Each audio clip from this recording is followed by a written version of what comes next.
What is going on, YouTube? Welcome back to the channel. We're back here working on black 4Motion Bora, so let's get to it.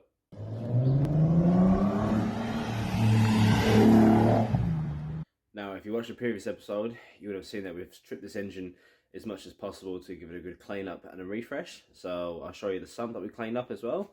That came up pretty good, considering. It was just full of just gunk, crap. The plastic guide,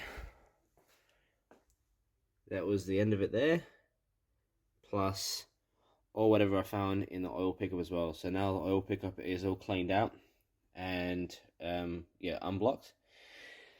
I also went ahead and cleaned the inside of the engine as well, down the side of the block to where the chains are going. So all the mating surfaces are clean. All the residue and the sealant is gone. One thing I have to do is I need to still take this off. I didn't realize I've got to actually lift up the cam out the way to get that kind of guide out for the tensioner. So this episode we'll go ahead and remove that, and I'll start reinstalling the sump. That'll be my first step. Then we can start doing the timing chains on this bad boy and start the reassembling. So now you can see my lovely, nice and clean sump. Going to use some of the Victor Reigns sealant. I'm going to put just a line of sealant around the edge, and let's get this bad boy back into the car. And just like that, we have a nice even bead around the sump. And there you go, guys. She is in there. As you can see, the sealant is seeping at the edge, which is what you want. And they've all been torqued down, all the bolts. Even the ones I did forget in these little holes here. I remember them this time. But yeah, that's all done. Now let's get on to the timing chains. Well, apart from the obvious wear of the guides and the tensioner, you can see the wear marks on these things from the chains. And I've put that next to the new one.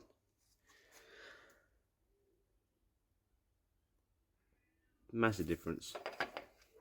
It's insane. Do you think that it's sitting there for that long just rubbing against it? But yeah, I just can't believe the actual condition of these things, seriously. Like, completely obliterated. Half of it's missing. Split in half. These should make the car run a lot better. Like I said, I haven't actually heard this car run yet. I bought it from the word of the previous owner, so see how we go. Just another thing too, it's always good just to double check your parts before going ahead and fitting them. So the chains are exactly the same length, each one. And obviously we've already compared all these ones as well, which are exactly what we need. We don't want to go ahead and get the wrong parts like Imparts already did for me. So that's why I had to wait a while to get these timing chains from Latvia, so car 245, and eBay in Germany as well, because Imparts sold me 3.2 timing chains, not 2.8 AUE early model timing chains. So they were a headache to get, and apparently Fabi Bilstein has a shortage around the world. So I had to do a lot of research and find all these parts from from car 245 and from eBay, especially this bad boy. Apparently this is really hard to find. So luckily for me, I got it. Now I can get cracking and finish this job.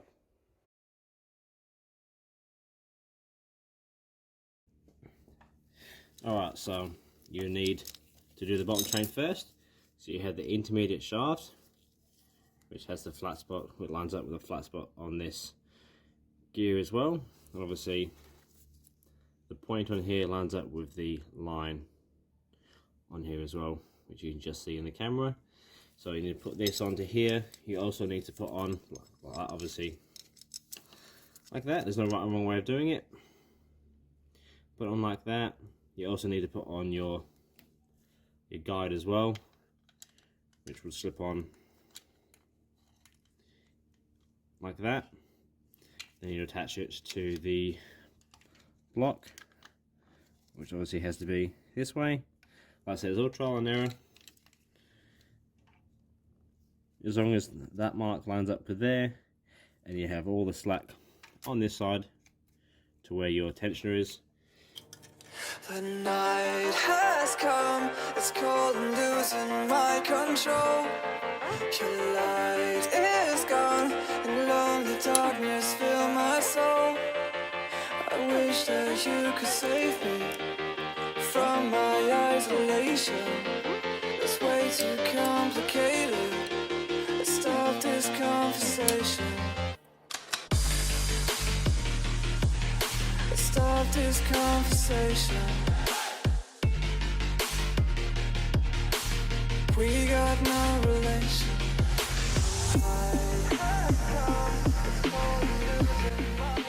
He knows nothing.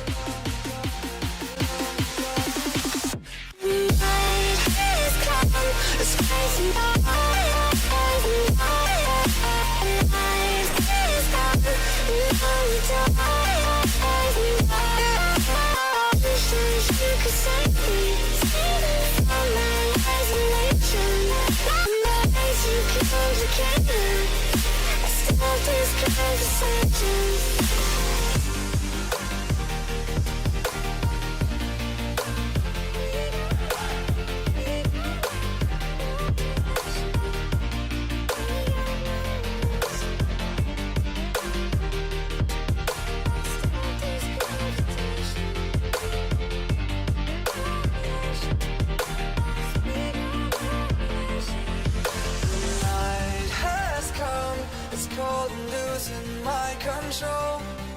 Your light is gone, and lonely darkness fill my soul. I wish that you could save me from my isolation. And there you have it. Tighten this side, really tight. And on this side you have all the loose chain. Once you put the covers back on and the upper tensioner, it'll push against this part here, and there is no slack left in the chain. And that is how you do that part. So now I'll put the bolt in, I'll do these up, and then we can get onto the next stage, and that'll be the timing chain covers and the clutch kit. So the bolt for the intermediate gear is 15mm, and we're going to tighten that down to 60mm and a quarter turn. Well guys, it's all timed up, the top part's all done, and the bolt is tensioned for the intermediate gear. Had the missus help me rotating the engine twice, just I can watch this side to make sure. I also zip tied the tensioner, or the guide here to tension the belt, so I could rotate the engine twice. And start from down here. That's lined up.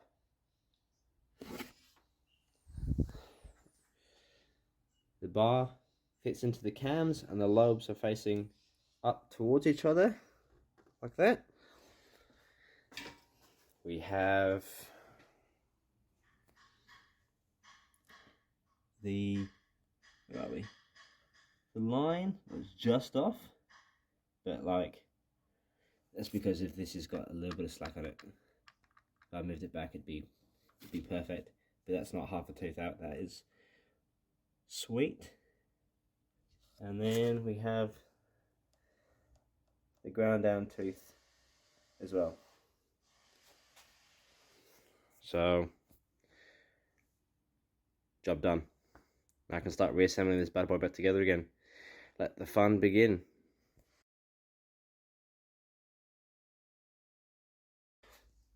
Alrighty, so the next step is timing chain covers.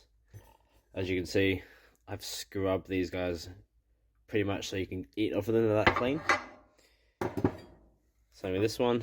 This one was just really manky. Obviously, it's tainted because how dirty they were, but look at that.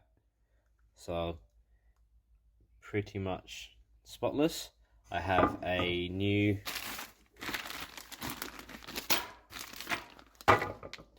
rear main seal that'll go onto here, like that. Well, you get the idea. That'll get pushed into that like that. And then I can slap these back onto here. Get this all covered up.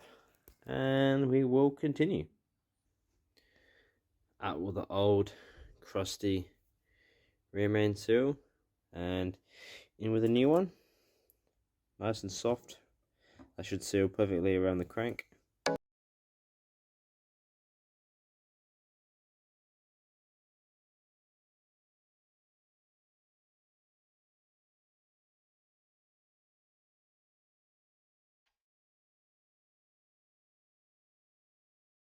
No, I thought the camera was rolling, but it wasn't rolling.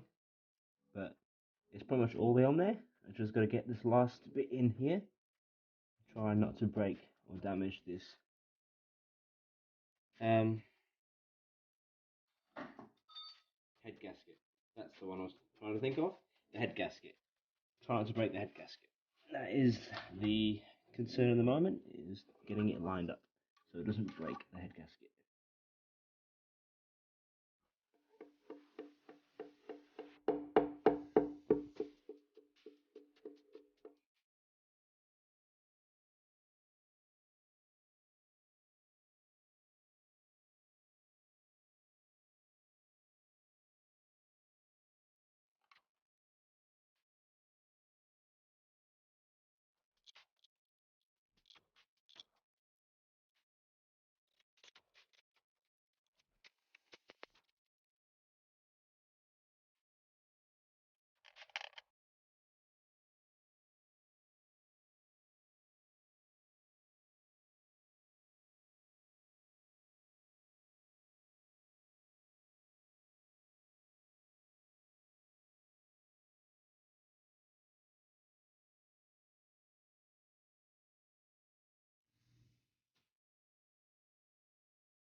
Alright, so now the timing chain covers are on and looking sweet, all torqued down to spec and all the sealant is in the right places, I can move on to the valve cover. Now we got the seal, and for the valve cover we got the spark plug seals as well, so I'll chuck them onto that and then we can slap it onto there.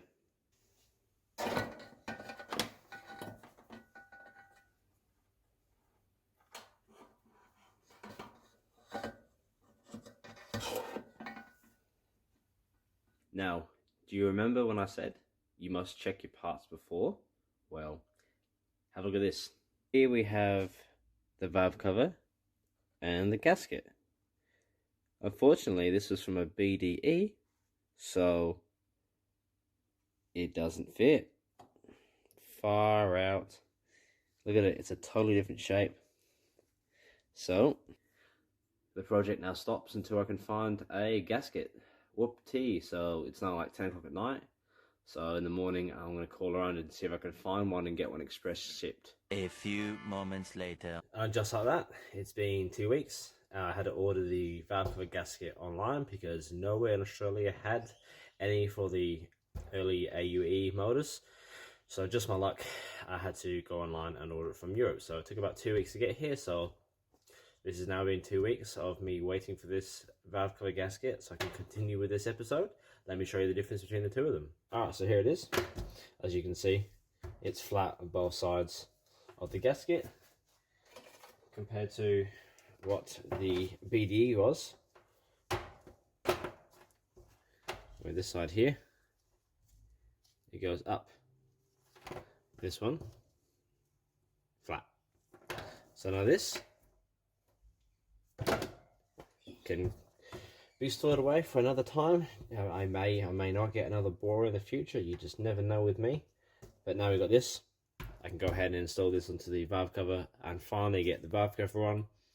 And also we're going to get the intake manifold on as well. I've just gone ahead and clean all the mating surfaces so the seals sit nicely and doesn't leak. Same around the intake as well. Where the intake manifold is going to go, I'm going to go ahead, well I have gone ahead and cleaned it all up. So now ready to slap on this valve cover and this intake manifold. and go from there. So let's do it.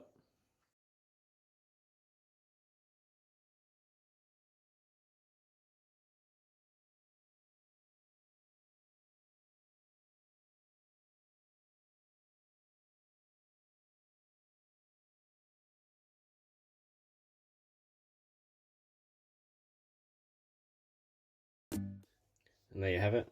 All the gaskets are installed, and so the bolts as well.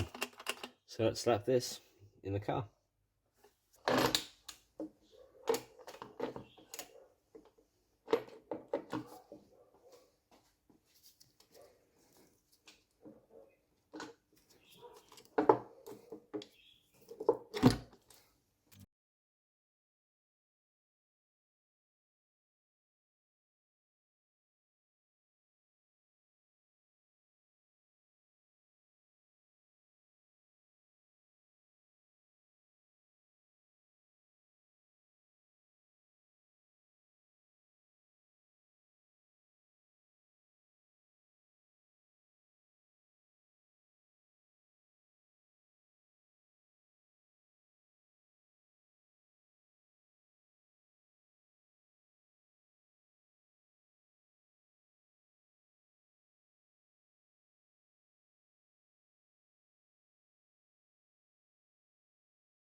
It's in. It's actually quite difficult to get around these two holes and this center part here on both sides. So just got a flathead screwdriver and just manipulated the gasket around these kind of rings where the bolts go through, the bolt holes. Yeah, but a bit of fiddling, we finally got there, which is always good. Now the fun part of getting on the intake manifold.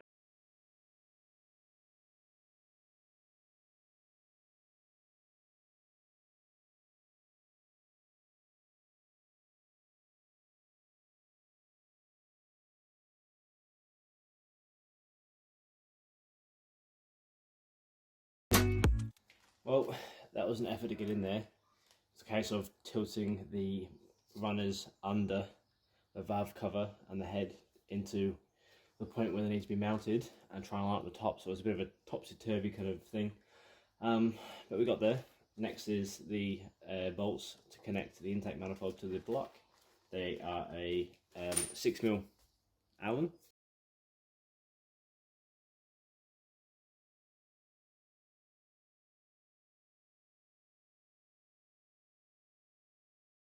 Alrighty, so all them bolts in there, all the way along, all nice and tight. These two bolts here are tight too, for the bracket, obviously for the dipstick as well. Next step, we got mount on this side, a mount on this side, and one all the way back here as well. So for that we need these bad boys here, minus the tatty looking glove. My apologies. You know how it is. Gets caught, gets torn, your hands get dirty anyway. What is the point wearing them? I get it. But in theory, it works. Now I'm with one hand at the moment, so let's see if I can. There we go. How's that? Kind of. Alright, two hands it is. I reckon this bracket got bent somehow with the chains holding up the engine with a support beam. But there you go, she's in. Just need a bit of motivation. Alright, so got 1, 2.